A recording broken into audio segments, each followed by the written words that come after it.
ऑस्ट्रेलियामधली ही करिअरची काय नेमकी सद्यस्थिती आहे? कसं आहे, ऑस्ट्रेलियन इमिग्रेशन ते वर्कआउट होतं इन सप्लाय अँड डिमांड. ज्या ऑक्युपेशनला डिमांड जास्त आहे त्यांचा पटकन PR होऊ शकतो तिकडे.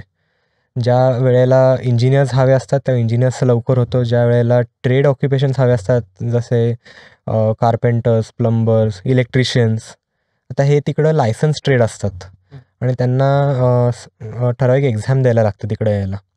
बट त्यांचे विजाज लवकर होतात दॅन इंजिनियर्स, डॉक्टर्स और इवन PhD होल्डर्सहून. सो त्यांना स्कोप खूप जास्त आहे तिकडे तसं बघायला गेलं तर.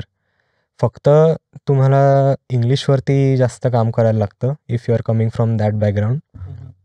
But those are really well paid jobs in Australia. ऑस्ट्रेलियामध्ये जितकं हार्ड लेबर आहे तितकं पे जास्त आहे.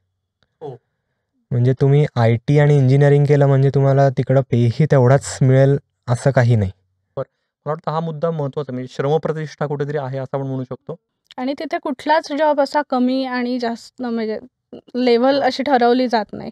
कारण त्या प्लंबर आणि कार्पेंटर याला सुद्धा समाजामध्ये तितकीच व्हॅल्यू आहे जितकी एका डॉक्टरला आहे.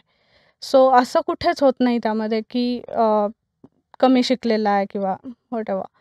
सो त्या बाबतीमध्ये इक्वली म्हणजे विजाच्या दृष्टीने दे कॅन कम अर्ली आणि they can work at the same level as others.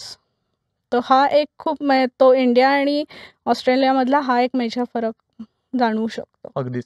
थोडक्यात एखाद्याने ITI केलेला आहे, इलेक्ट्रिशियन किंवा प्लंबिंगचा कोर्स केलेला आहे, तर तो ती एक्झाम देऊन ऑस्ट्रेलियात जाऊ शकतो, अप्लाय करू शकतो. हो, फक्त त्याला प्रोसेस असते मोठी, डायरेक्टली होत नाही ते.